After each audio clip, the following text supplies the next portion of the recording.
Okay, here we go. We're gonna do the load list here. And I'm gonna show you how I pack my pack too. I figure we'll kill two birds with one stone.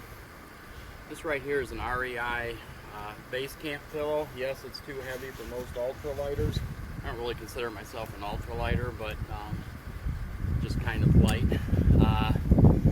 That weighs about 10 ounces. Probably, if I could find something I liked better, I'd use it. But I put this in the bottom of the pack. By the way, this is a ULA circuit. I got the camouflage one, so I look badass, but you know, they're both good. I usually put the pillow right in the very bottom. And by the way, I do line the pack. If I'll line it with a garbage bag. And no, I don't use the expensive trash compactor bags, because regular garbage bags are made pretty darn good these days, and they're a lot lighter than a trash compactor. So, pillow goes in the bottom, and the pillow weighs about 10 ounces. Next we have the tent. It's about a 3-pounder. This is the Copper Spur. They call it an ultralight. Really, there's a lot lighter tents out there now. On the other hand, this is a pretty good tent for the price and everything. I put that in the pack so that it's right tight against my back, because that's the heaviest piece I got, and I want that tight against my back. The pad I use is it's one of the NeoAirs, but it's the Trekker NeoAir. I like it because the regular NeoAir, the surface that's against your body is just like a, I don't know, like a Ziploc baggie or something. It has that feel to it. This actually has kind of a cloth-like feel. You can lay directly on and it's not too hot. It weighs a little more, but I like it better than the regular NeoAir, the lightweight NeoAir. You notice I don't roll this up any. I just fold it flat, and I put it in the bag and put it. I actually put it against the outside of the pack because it's pretty light. So I put it right against where the mesh is on the back. My sleeping quilt is a Jax or Better quilt. This is the middle one. I don't remember the names of them. They got the Shenandoah and the Dakota or whatever. This is the middleweight one. I think it's good. I mean, it would probably go down to 35. If I know it's going to be less than 40, I take my warmer bag. But for most of the things I go out for, this is kind of my summertime load. And for most of the things I go out for, this is the bag I take. And no, I don't put it in a stuff sack. I just shove it down in the bag, and I shove it between the pad and the tent. So I just shove it down in there, and this actually compresses. I mean, they say to the size of a softball. A little bigger than that, I would say, but nevertheless, it compresses really nice. And that's what I kind of use to keep the load from shifting. I just kind of shove it down in there and manipulate everything around so that everything's good and even. Next, I usually put in I got a Jetboil titanium. Really, the titanium one is another $50 more than the other, and only is a couple ounces lighter. But if you got the money, go with the titanium. And I know someone's probably going to say, "Oh, you can use an alcohol stove, or you can use this, or you can use that." I've tried a lot of the different stoves, and I gotta tell you, the Jetboil is hard to beat. The alcohol stoves, you know. I mean, if you're going to go for more than 5 or 6 days, well, you got to carry so much alcohol that you almost got the weight of a Jetboil. On the other hand, you know, the alcohol always gets lighter where the Jetboil really doesn't. Next I have, this is my food bag. This is a day hike. Don't have any food. All that's in here is a rope and a spoon right now, but normally I'd have it full of food. And then the other things that go inside my pack is I've got I call it kind of my miscellaneous bag. Has a couple of lighters, some Neosporin, a compass, a map,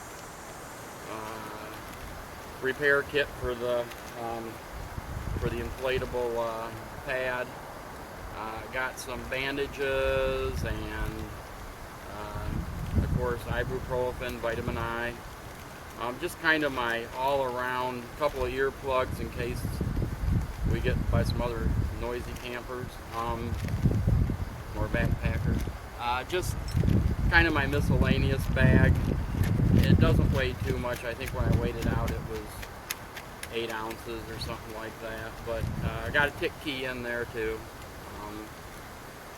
But most places I go, I can keep the map and compass in there just for an emergency, because most of the trails I hike on are pretty well marked, and a lot of places I'm going, I already know the place pretty intimately. So,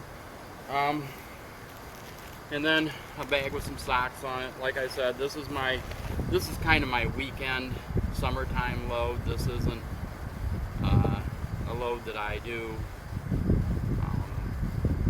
you know, for winter time, or if I'm going to be out for more than you know, 4 nights or something like that, then I start packing extra clothes and all that. But just for a summertime weekend, or you know, 3 nights, something like that, this is what I pack. I don't always. This is my rain jacket. I don't always carry a rain jacket. It just depends on what the weather looks like it's going to be like. This is a North Face. It's one of the real expensive ones. It can go down really small. I don't really compress it that much. It's light. It's packable. It's probably not the lightest and the most packable, but it does have pit zips and, you know, some of the things that that you can't get on a really super light one. And that I usually put down here in the mesh because that's something I want to get to quick. My toiletry bag has all the, you know, things that you would have: a spade, wet wipes, hand sanitizer, toilet paper. You know, I mean, I have one of those plastic spades with the serrations. I don't know, these guys that tell me that they use a stick, or I've seen people say, well, just take a tent stake. I gotta tell you, most of the places where I'm digging a hole, those fine roots, little tree roots and roots from all the plants and everything, they are tough, and there's so many of them, and even with the serrated edge, I have a heck of a time cutting through them. I don't know how you do it with one of those little mini tent stakes. I don't know, or even a stick. I can't imagine a stick not breaking every, you know, every little bit. So I don't know. Another bag that I put on the outside is my bug bag, and that is just a head net and some jungle juice or whatever. I usually, you know, this year has been pretty good with the bugs. It's been so dry that, you know, we're sitting here. Normally this time of year, you wouldn't be able to sit here, but all the swamps in the area are dry. There just isn't any place for them to breed. So it's great when it comes to bugs. And then an extra bandana. And I usually have, I do 2 Powerade bottles. One in the side pouch and one is attached to the strap. And I drink out of one, and as soon as I get to where I get some water and can fill up, I fill it up and start drinking out of the other while that one's cooking. So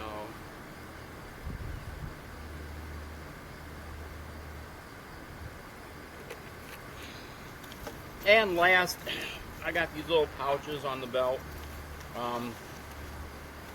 And the one on the left I always carry, wow, that one's full of dirt. I always carry my water treatment. and my headlamp.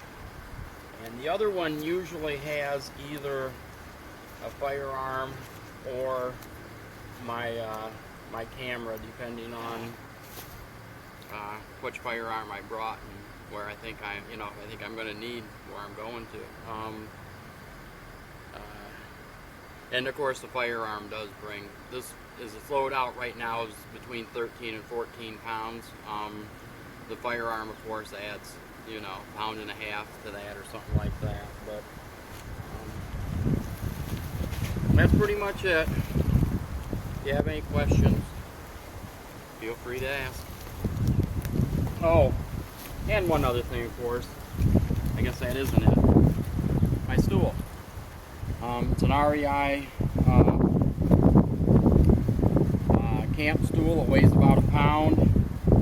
I go back and forth all the time whether or not I should even take it. I put it in the side pouch.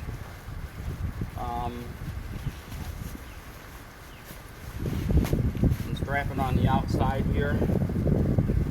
It sure is convenient to have a stool like that. But I do go around about it. If I was going on the AT or something like that, I probably, where there are picnic tables and shelters and stuff, I probably wouldn't take a stool. But most of the time I have it with